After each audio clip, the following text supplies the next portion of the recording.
Bismillahirrahmanirrahim.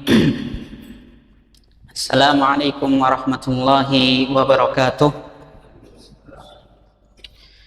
Innal hamdalillah nahmaduhu wa nasta'inuhu wa nastaghfiruh wa na'udzu billahi min shururi anfusina wa min sayyiati a'malina.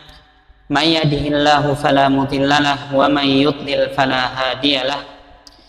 Asyhadu an la ilaha illallah wahdahu la syarikalah wa asyhadu anna Muhammadan abduhu wa rasuluhu sallallahu alaihi wa ala alihi wa sahbihi wa man sara ala darbihi wa istanna bi sunnatihi ila yaumil qiyamah. Qala Allah ta'ala fil Qur'anil Karim, a'udzu billahi minasy syaithanir rajim, ya ayyuhalladzina amanu taqullaha haqqa tuqatih wa la tamutunna illa wa antum muslimun. Fa inna asdaqal haditsi kitabullah wa khairal huda huda Muhammadin sallallahu alaihi wasallam wa syarral umuri muhdatsatuha wa kullu muhdatsatin fid dini bid'ah wa kullu bid'atin dhalalah wa kullu dhalalatin finnar. Summa amma ba'd. Ma'asyiral ikhwah kaum muslimin rahimani wa rahimakumullahu jami'an. Alhamdulillah atas segala limpahan karunia dan nikmat yang Allah berikan kepada kita. Allah Subhanahu wa taala rupanya masih memberikan kita kesempatan untuk terus menimba ilmu, untuk terus bertafakuh fid din, membekali diri kita ini dengan ilmu agama, yang dimana dengan ilmu agama tersebut seseorang berusaha menyelamatkan dirinya dan keluarganya dari siksa api neraka. Salawat besertakan salam senantiasa tercurah kepada junjungan Nabi besar kita, suri tauladan kita, kekasih kita semua, Rasulullah Muhammad sallallahu alaihi wasallam, kepada para sahabatnya, kepada para tabi'in wa atba'ut tabi'in, dan kepada orang-orang yang senantiasa beriltizam istiqomah, berpegang teguh di atas jalan kebenaran yang telah beliau sallallahu alaihi wasallam bawa kepada kita. Ma'asyiral muslimin rahimani wa rahimakumullahu jami'an. Sebelum kita masuk dan melanjutkan pembahasan kita di hadis ke-6 dari kitab Riyadhus Shalihin yang dikarang oleh Al-Imam An-Nawawi rahimahullah, di sini kami mengingatkan diri kami pribadi dan juga jamaah sekalian untuk kembali memperbaiki hati dan niat kita dalam menghadiri majelis ini. Di dalam sebuah hadis yang sahih, Nabi sallallahu alaihi wasallam mengingatkan kita semua selaku penuntut ilmu. Kata Nabi sallallahu alaihi wasallam, "Man ta'allama ilman mimma yubtagha bihi wajhullah." Barang siapa yang menuntut ilmu yang dimana seharusnya ia meniatkan menuntut ilmunya itu untuk mendapatkan keridhaan Allah, untuk melihat wajah Allah pada hari kiamat. La yata'allamuhu illa liyusiba 'aradan minad dunya, akan tetapi ia meniatkan belajar agama untuk mendapatkan sedikit materi dari dunia ini, entah bentuknya uang, jabatan, pujian dari orang-orang di sekitarnya. Apa kata Nabi sallallahu alaihi wasallam? Terdapat sebuah ancaman yang keras. Kata beliau sallallahu alaihi wasallam, lam yajid arafal jannah yaumal qiyamah. Maka orang-orang yang seperti ini kelak pada hari kiamat tidak akan mencium wanginya bau surga. Seseorang menuntut ilmu agama, belajar ilmu agama, namun niatnya bukan untuk mencari keridhaan Allah. Dia menuntut ilmu untuk mendapatkan benefit duniawi, keuntungan duniawi. Maka kata Nabi sallallahu alaihi wasallam, lam yajid arfal jannah yaumal qiyamah. Orang seperti ini tidak akan bisa mencium bau surga pada hari kiamat kelak. Baunya saja tidak tercium. Bagaimana mungkin ia bisa masuk ke dalam surga? Maka terus kita memperbaiki niat kita. Kita berniat menghadiri majelis ilmu ini semata-mata mengharapkan keridhaan Allah, agar Allah ridha kepada kita. Kita meniatkan menuntut ilmu untuk mengangkat kebodohan, kejahilan yang ada dalam diri kita, sehingga kita bisa lebih mawas diri, lebih bisa melihat bagaimana indahnya agama Islam yang kita anut ini. Ma'asyiral ikhwah rahimani wa rahimakumullahu jami'an, insyaallah taala pada kesempatan yang penuh berkah ini kita akan melanjutkan kajian kitab Riyadhus Shalihin yang dikarang oleh Al-Imam An-Nawawi, yang dimana di kajian sebelumnya kita sudah sampai pada hadis kelima, bab pentingnya niat dan keikhlasan. Maka insyaallah pada kesempatan kali ini kita akan masuk ke hadis yang keenam. Dan hadis yang keenam ini, ma'asyiral ikhwah, ini hadisnya cukup panjang. Dan ana rasa tidak akan mungkin untuk menghabiskan hadis ini dalam satu pertemuan, ya. Maka bisa jadi mungkin ya hadis ke-6 ini bisa menjadi 2 pertemuan, atau mungkin bahkan bisa menjadi tiga pertemuan. Kita nikmati saja setiap hadis agar kita bisa menyerap faedah secara maksimal dari setiap hadis-hadis yang dibawakan oleh Al-Imam An-Nawawi di dalam kitab Riyadhus Shalihin. Baik, hadis ke-6. Hadis ini dibawakan oleh sahabat yang mulia Abu Ishaq Sa'ad ibn Abi Waqqas. Sahabat yang mulia bernama Sa'ad bin Abi Waqqas. Sering kita dengar namanya ya, Sa'ad bin Abi Waqqas. Beliau ini radhiyallahu taala anhu itu masih memiliki hubungan kekerabatan, kekeluargaan dengan Nabi sallallahu alaihi wasallam. Karena nasabnya Sa'ad bin Abi Waqqas ini nanti bertemu nasabnya dengan Rasulullah sallallahu alaihi wasallam di kakeknya yang keempat. Kakeknya Rasulullah sallallahu alaihi wasallam yang keempat, yang bernama Kilab ibn Murrah. Nama beliau adalah Abu Ishaq Sa'ad bin Abi Waqqas Uhayb bin Abdi Manaf bin Zuhrah bin Kilab bin Murrah. Nah, Kilab bin Murrah ini adalah kakeknya Rasulullah sallallahu alaihi wasallam. Jadi masih dalam satu lingkup keluarga, masih sepupuan jauh dengan Rasulullah sallallahu alaihi wasallam. Dan Sa'ad bin Abi Waqqas ini Masya Allah, Bapak Ibu sekalian, banyak sekali fadail atau keutamaan yang dimiliki oleh Sa'ad bin Abi Waqqas. Banyak sekali disebutkan oleh para ulama.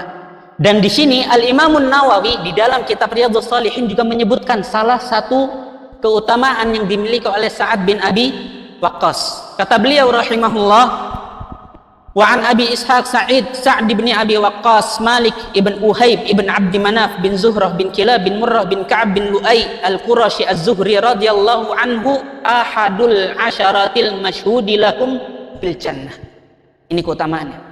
Keutamaan yang paling mulia yang dimiliki Sa'ad bin Abi Waqqas radhiyallahu taala anhu adalah beliau adalah salah satu sahabat yang dijamin masuk surga. Dikabarkan langsung dari lisan Rasulullah sallallahu alaihi wasallam yang mulia bahwasanya ia akan masuk surga sementara Sa'ad bin Abi Waqqas masih hidup. Dan ini adalah keutamaan yang besar. Masih hidup mendampingi Nabi sallallahu alaihi wasallam, kemudian dikabarkan, wahai Sa'ad bin Abi Waqqas, engkau termasuk salah satu orang yang kelak akan masuk surga. Ya, waktu itu berkumpul ada Abu Bakar, Umar, Utsman, Ali dan sahabat-sahabat yang lain, 10 orang sahabat, 10 orang sahabat yang dijamin masuk surga. Maka Nabi sallallahu alaihi wasallam mengatakan Abu Bakrin fil jannah, Umar fil jannah, Abu Bakar di surga, Umar di surga, Utsman fil jannah, Utsman bin Affan juga masuk surga, wa Aliun fil jannah, Ali bin Abi Thalib juga masuk surga, wa Talhah fil jannah, Talhah ibn Ubaidillah, wa Zubair bin Ibn al-Awwam fil jannah, wa Abdurrahman ibn Auf, Abdurrahman bin Auf ya salah satu sahabat yang paling kaya raya di Madinah waktu itu, ya, juga masuk surga. Wa Sa'dun fil jannah, Sa'ad bin Abi Waqqas juga masuk ke dalam surga. Wa Sa'idun fil jannah wa Abu Ubaidah bin al-Jarrah fil jannah. Ada 10 sahabat ini yang dijamin masuk surga. Dan yang menakjubkannya dari para sahabat itu, Bapak Ibu sekalian, meskipun sahabat ini yang jumlahnya 10 ini sudah dikabarkan mereka akan masuk surga, namun kita tidak mendapati mereka ketika hidup di dunia berleha-leha. Coba kita bisa bayangkan nggak? Kalau seandainya Rasulullah SAW hidup di tengah zaman kita, kemudian beliau SAW mengatakan Anda masuk surga. Itu kalau kita, zaman-zaman kita, orang-orang seperti kita yang dikatakan seperti itu, bagaimana kira-kira Pak? Sudah, nggak usah sholat ya, sudah masuk surga kok. Ya, nggak usah saum, nggak usah puasa. Capek puasa, nahan lapar, nahan haus, nggak usah, sudah masuk surga. Itu kalau kita.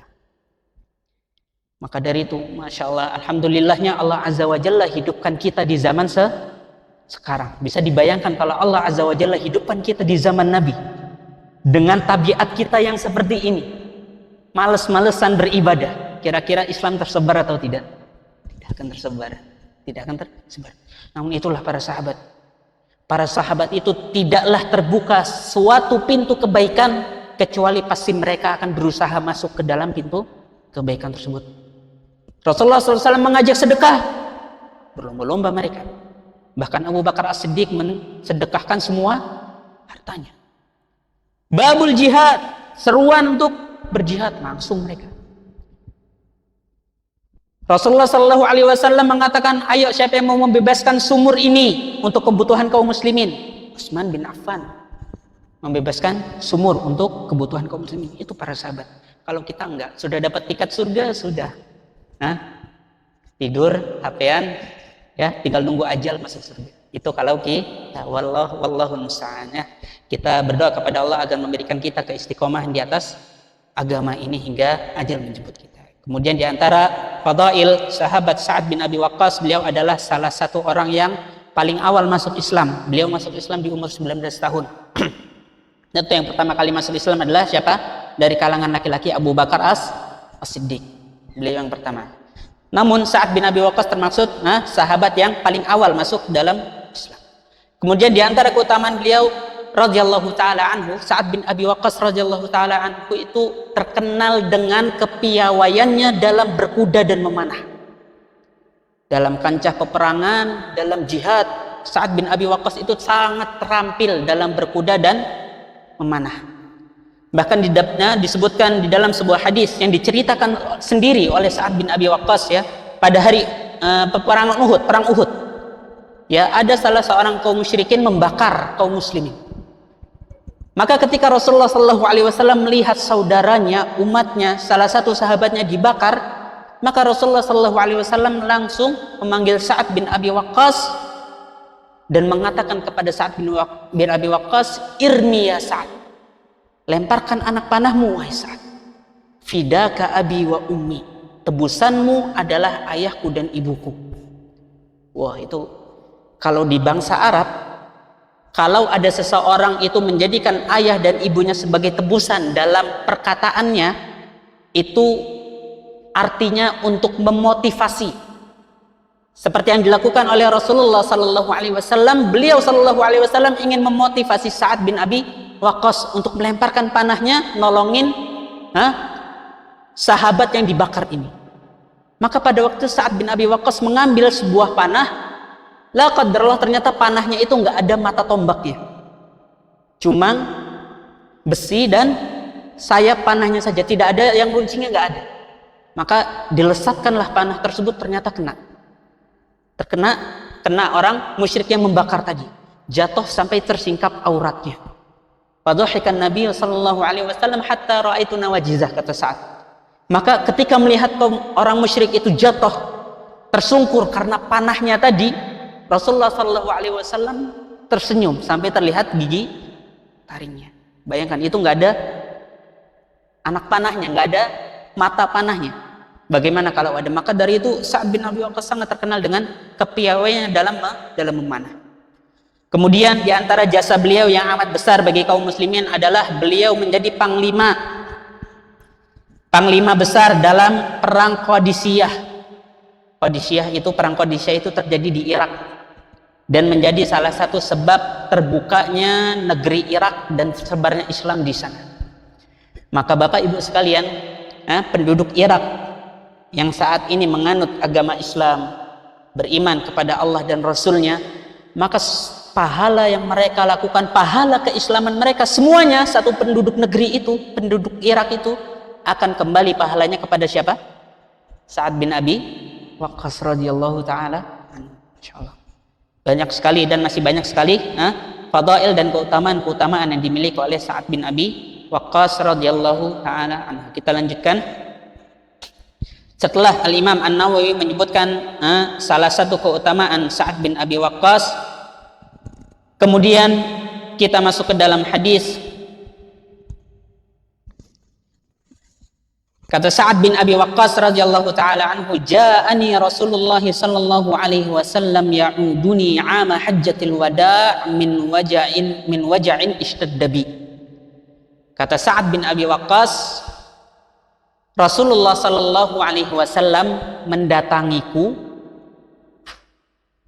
pada tahun Hajjatul Wada', haji perpisahan, yaitu tahun 11 Hijriah. Ya, beliau sallallahu alaihi wasallam melakukan haji perpisahan di tahun 11 Hijriah, kemudian kembali ke Madinah, beberapa hari kemudian sakit hingga akhirnya meninggal sallallahu alaihi wasallam. Maka Sa'ad bin Abi Waqqas ketika pulang dari Makkah, pulang dari haji, usiba bimarad, sakit, dan sakitnya ini sakit keras. Bahkan sampai Sa'ad bin Abi Waqqas mengira ia akan wafat dengan penyakit yang ia alami pada waktu itu. Maka beliau menggambarkan, ja'ani Rasulullah sallallahu alaihi wasallam ya'uduni 'ama hajjatil wada' min waja'in ishtadda bi. Lagi sakit, tiba-tiba Rasulullah sallallahu alaihi wasallam datang menjenguk. Dan kalau seandainya kita mau melihat sirah Nabi sallallahu alaihi wasallam, Rasulullah sallallahu alaihi wasallam itu sangat senang sekali Bapak Ibu sekalian yang namanya menjenguk orang sakit. Perang Ahzab, perang Khandaq, ketika kaum muslimin dikepung oleh 10.000 pasukan kaum Quraisy, benteng mereka hanya tinggal kota Madinah saja, akhirnya membangun parit. Beberapa sahabat terluka bahkan meninggal di perang Khandaq. Maka ketika sakit pun Rasulullah SAW menjenguk mereka. Sangat gemar sekali menjenguk orang-orang yang sakit, karena banyak sekali Bapak Ibu sekalian keutamaan dan pahala yang didapatkan seseorang ketika ia menjenguk orang yang sakit. Di antaranya adalah menjenguk orang sakit merupakan hak seorang muslim. Jadi jikalau ada saudara kita yang sakit, maka berhak bagi orang tersebut untuk dijenguk. Itu haknya dia. Dan kita sebagai saudaranya sesama muslim harus memenuhi hak tersebut. Kata Nabi Shallallahu Alaihi Wasallam di dalam hadis yang diriwayatkan oleh Al Imam Muslim dari sahabat yang mulia Abu Hurairah radhiyallahu taala anhu, hakul muslim alal muslim sittun. Ada 6 perkara yang menjadi haknya seorang muslim dan wajib dipenuhi oleh saudaranya. Apa saja? Yang pertama, kata beliau Shallallahu Alaihi Wasallam, idza laqitahu fasallim alaihi. Ini yang pertama. Kalau engkau bertemu dengan saudaramu yang muslim, fasallim alaihi, sebarkan salam. Itu haknya seorang muslim. Kita bertemu, kita salami assalamualaikum. Dan Masya Allah, kalau dia orang Jawa adatnya Masya Allah, kalau ketemu sudah bagus, monggo Pak, monggo Bu, sudah bagus, tinggal ditambahin salam aja. Assalamualaikum, monggo Bu, pinarak rien, tinggal tambahin salam. Bagus itu, dapat pahala salamnya. Adatnya, habitnya, kebiasaannya orang Jawa itu sudah terbentuk. Kalau ketemu menyapa, sudah dapat, tinggal ditambahin satu aja, apa? Salam. Idza laqitahu fasallim alaihi. Kalau ketemu ya assalamualaikum pinarak rien. Ya, bagus itu. Itu adalah salah satu hak seorang muslim. Kemudian hak yang kedua yang wajib dipenuhi oleh saudara semuslim adalah wa idza da'aka fa'ajibhu. Kalau kita diundang oleh seseorang, oleh saudara kita semuslim, mbok ya kita datang selama kita tidak memiliki uzur yang mendesak. Hak kedua seorang muslim.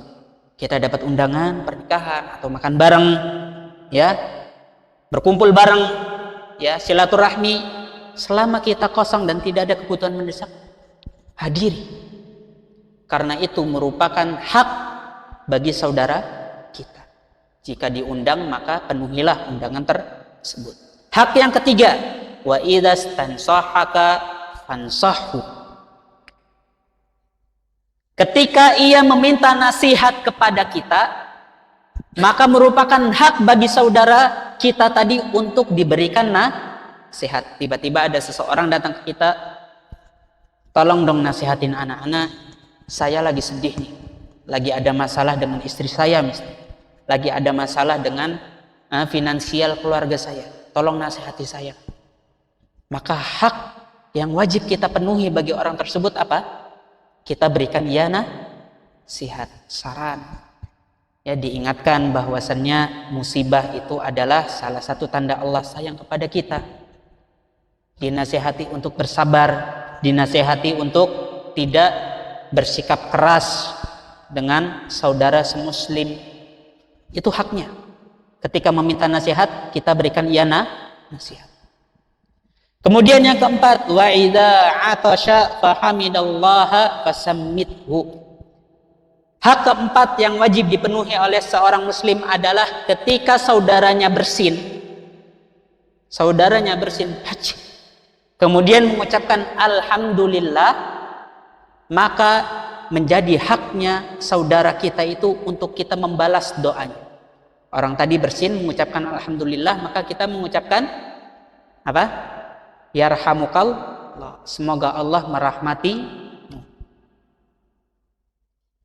Kemudian kita menjawab lagi, orang tersebut menjawab lagi, yahdikumullah wa yuslihu balakum, semoga Allah memberikanmu hidayah dan memperbaiki urusan. Itu artinya. Maka ketika kita melihat saudara kita bersin, kemudian alhamdulillah, maka kita jawab yarhamukallah.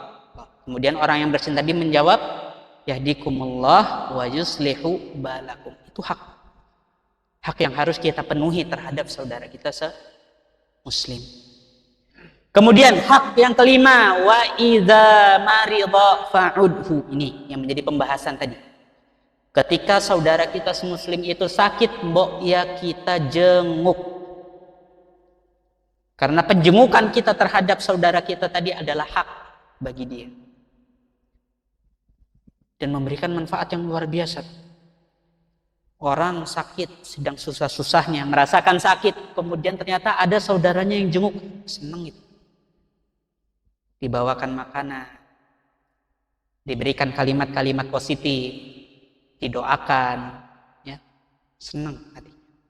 Dan bahkan bisa jadi ketika orang yang sakit tersebut senang karena kehadiran kita, bisa jadi malah cepat sembuh loh.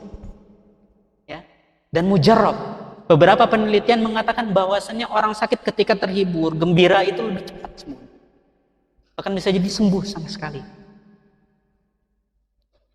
Ini hak yang keenam. Ketika ada saudara yang kita sakit, sebisa mungkin kita penuhi haknya untuk dijenguk. Dan yang terakhir, wa idza mata fatba'. Ketika saudara kita meninggal, maka kita urus jenazahnya. Ini hak. Kita mandikan, kita kafani dengan baik, ya, kita rawat jasadnya dengan baik, kita kubur jasadnya dengan baik. Ini hak. Ada 6 hak ini harus dan seyogianya dipenuhi bagi sesama saudara muslim untuk saling dihidupkan nih amalan-amalan. Ini yang pertama, ya, menjenguk orang sakit adalah haknya seorang muslim. Kemudian, dan Nabi Shallallahu Alaihi Wasallam, Bapak Ibu sekalian, sangat tahu sekali dengan faedah hadis ini. Karena Rasulullah Sallallahu Alaihi Wasallam kita semua yakin bahwasannya dan kita meyakini bahwasannya Rasulullah Sallallahu Alaihi Wasallam adalah manusia yang paling baik akhlaknya di muka bumi ini.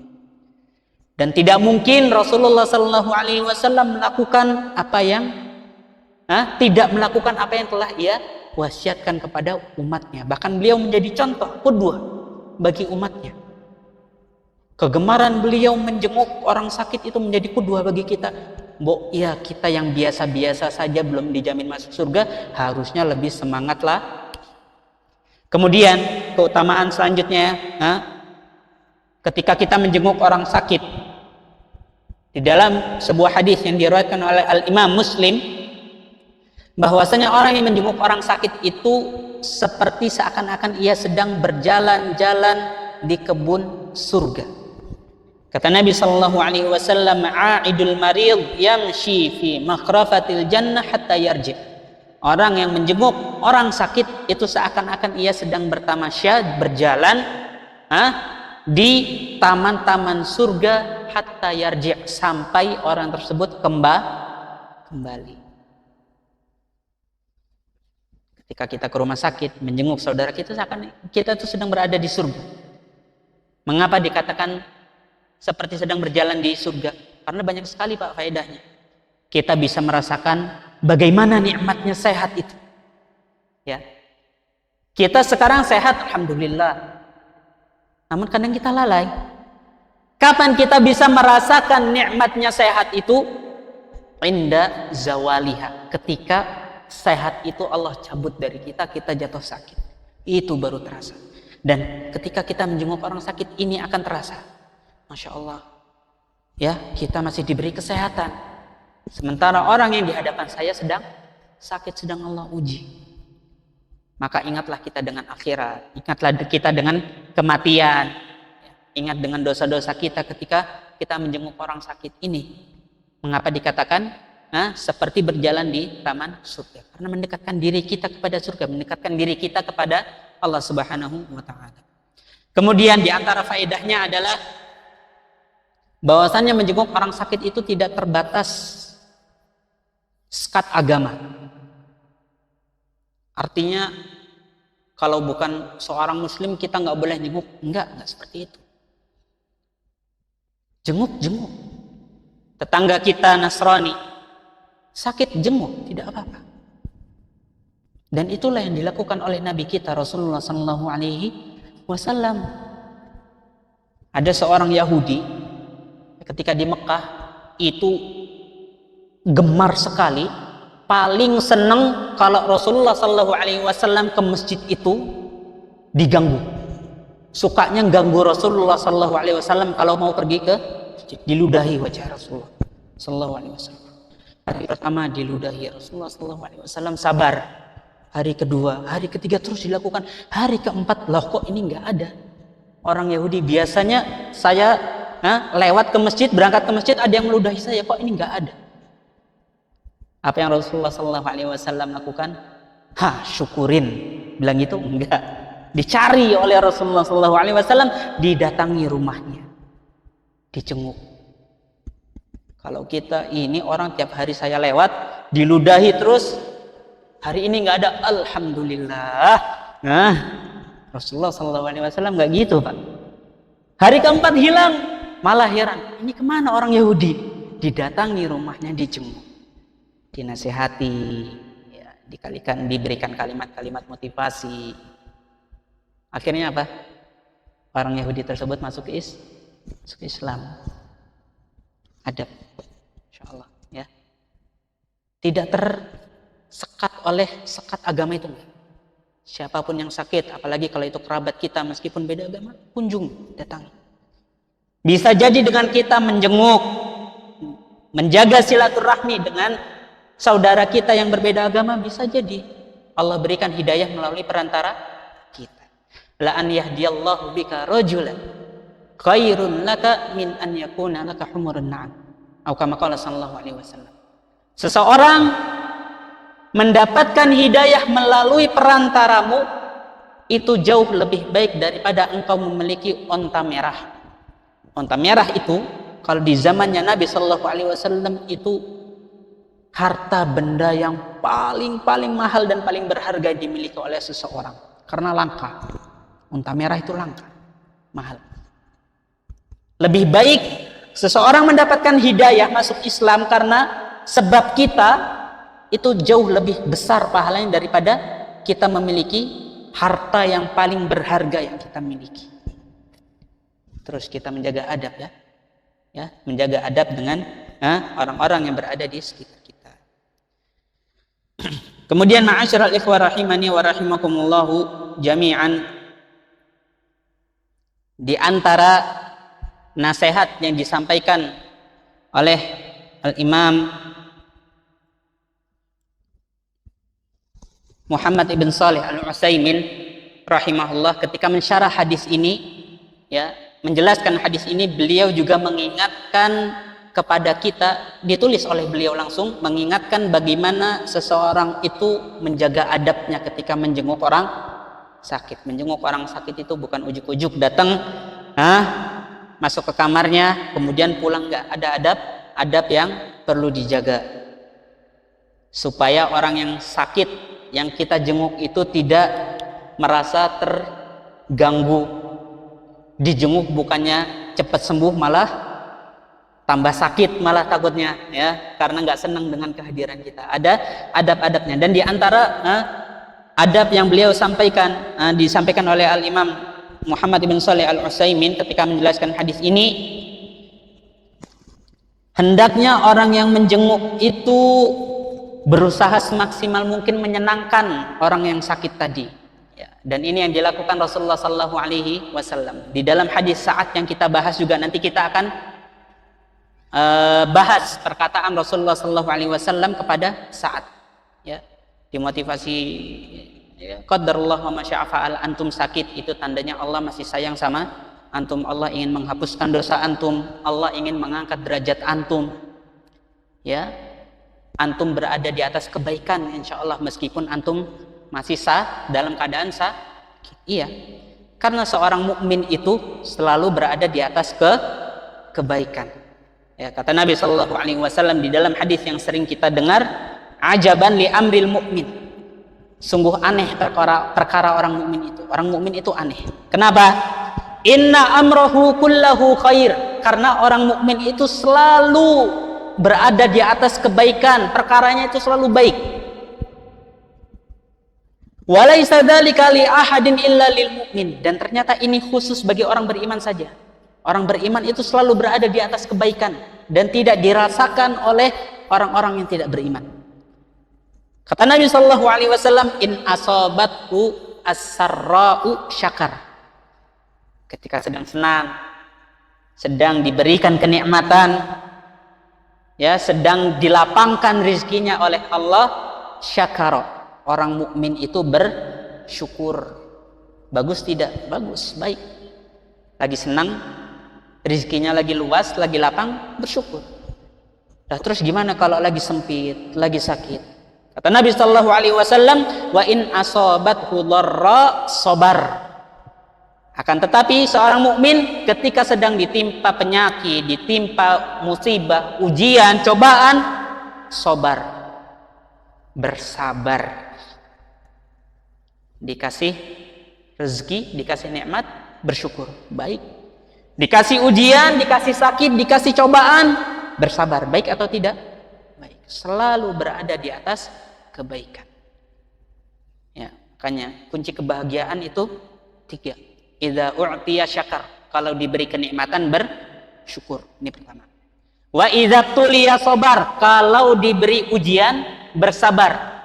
Wa idza aznaba istighfar. Kunci kebahagiaan ketiga adalah ketika seseorang melakukan kemaksiatan, istighfar. Dia langsung bersegera untuk bertaubat, beristighfar kepada Allah. Melakukan kemaksiatan, astagfirullah, tidak seharusnya saya melakukan ini. Dikasih bersyukur, diuji bersabar, melakukan dosa, beristighfar. Ini kunci kebahagiaan seorang mukmin. Kemudian kata beliau, di antara adab yang perlu dilakukan seseorang ketika menjenguk, orang yang sakit ini kenapa jadi pembahasannya adab menjenguk orang sakit, Ustaz? Ya ini yang dijelaskan oleh para ulama. Al-Imam Muhammad bin Shalih Al-Utsaimin juga menyebutkan ini, ya. Maka dari itu tadi di awal kajian Anda bilang hadis ini panjang, ya, panjang pembahasannya, bisa jadi memakan beberapa pertemuan. Kemudian yang kedua, mengingatkan untuk bertaubat, menulis wasiat atau hutangnya dengan cara yang baik. Ya, ketika kita menjenguk orang sakit dan kita melihat kok sepertinya sakitnya parah dan ada kemungkinan orang tersebut meninggal, maka sebisa mungkin kita menasehatinya untuk bertaubat, ya, ada hutang atau enggak yang perlu dilunasi, ada wasiat atau tidak, tentunya dengan cara yang baik, ya. Jangan sampai kita bilang kayaknya kamu sebentar lagi mati nih, ya. Taubat, banyak dosa, punya hutang enggak, tulis hutangnya enggak, itu ya. Bisa dengan cara yang lain, misalnya dengan kita sebutkan kisah, misalnya ada saudara kita atau orang lain yang ternyata melakukan hal tersebut. Masya Allah fulan, ya, waktu itu ketika saya menjenguk fulan, ternyata fulan menangis, menyesali dosa-dosanya. Anak sangat terharu, anak ikut nangis waktu itu. Bisa dengan cara yang lain, tidak mesti dengan sarahatan, jelas-jelasan terang-terangan, kamu mau mati, taubat ayo, enggak begitu, malah tambah sakit nanti itu orangnya. Jangan seperti itu, ya. Dinasihati untuk bertaubat, menulis wasiat, hutangnya, dengan cara yang baik. Kemudian di antara adab yang beliau rahimahullah sampaikan ketika menjelaskan hadis ini adalah dianjurkan bagi penjenguk untuk sedikit membacakan ayat-ayat Al-Quran secara umum, terlebih khusus ayat-ayat ruqyah, karena kata Allah Ta'ala di dalam Al-Quran, wa nunazzilu minal Qur'ani ma huwa syifa, dan kami turunkan di dalam Al-Quran ini ayat-ayat Al-Quran ini sebagai penyembuh, ya. Ayat Al-Quran yang sering kita baca, selain ia memberikan petunjuk kepada kita bagaimana kita menjalani kehidupan ini, ternyata ayat-ayat Al-Quran juga bisa memberikan kesembuhan. Maka dari itu ketika seseorang menjenguk orang sakit, sebisa mungkin dibacakan ruqyah yang ringan-ringan saja, nggak perlu Al-Baqarah 102 panjang, Al-Baqarah satu surat nggak selesai. Bacakan Al-Fatihah. Mana yang sakit, perutnya yang sakit, dipegang perutnya, Alhamdulillahirabbil alamin, Ar-Rahmanir-Rahim, bacakan Al-Ikhlas, Al-Falaq, An-Nas, itu ayat ruqyah. Nggak perlu lama-lama. Dan tentunya masih ada beberapa adab-adab, ya, yang disebutkan oleh Al-Imam An-Nawawi. Yang terakhir, Anda bacakan saja, memperhatikan kondisi yang sakit, ya. Kalau orang yang sakit ketika kita jenguk kok kelihatannya malah nggak suka kita jenguk, ya jangan lama-lama. Setidaknya kita menjenguk, memberikan haknya untuk dijenguk, kemudian segera pulang. Jangan udah kelihatan lagi sakit banget, kemudian mukanya nggak enak ketika kita jenguk, kita lama-lama di situ, diajak ngobrol lagi, wah kacau itu, ya. Nggak akan selesai itu nanti, ya. Demikian kebalikannya, ketika kita datang, masya Allah ternyata orang ini kok yang sakit ini kok seneng banget kita jenguk, ya. Yang tadinya nggak mau makan sekarang jadi makan, mau makan. Yang tadinya nggak bisa bicara, masya Allah sekarang mau bicara. Berarti senang dengan kehadiran kita. Maka seyogyanya kita memperlama penjengukan kita. Terus kita perhatikan wajah orang yang sakit tersebut agar tidak menimbulkan kegundahan di hati orang yang sakit. Ma'asyiral ikhwah rahimani wa rahimakumullahu jami'an, karena sudah masuk waktu Isya, maka insya Allah pembahasan hadis ini akan kita lanjutkan di pertemuan yang kedua. Ya, ini masih muqaddimatul hadis, yang masih pembukaan hadis. Setelah ini faedahnya lebih banyak lagi. Baik, insya Allah akan kita lanjutkan sebentar pembahasan tentang hadis ini. Berapa menit? 5 menit. Baik, ada sedikit sebuah faedah tadi yang terluput, ya. Ketika kita membahas tentang salah satu adab menjenguk orang sakit adalah kalau bisa kita meruqyah, membaca bacaan yang ringan bagi orang yang sakit tersebut dengan surat Al-Fatihah, Al-Ikhlas, Al-Falaq, An-Nas, gitu ya. Itu adalah anjuran, ya. Mengapa demikian? Karena orang yang sedang sakit itu seyogyanya, sepatutnya tidak minta diruqyah. Jadi ada sebuah hadis yang insya Allah pernah kita dengar. Nanti hari kiamat akan ada 70.000 orang dari umatnya Nabi Muhammad SAW itu masuk surga tanpa hisab.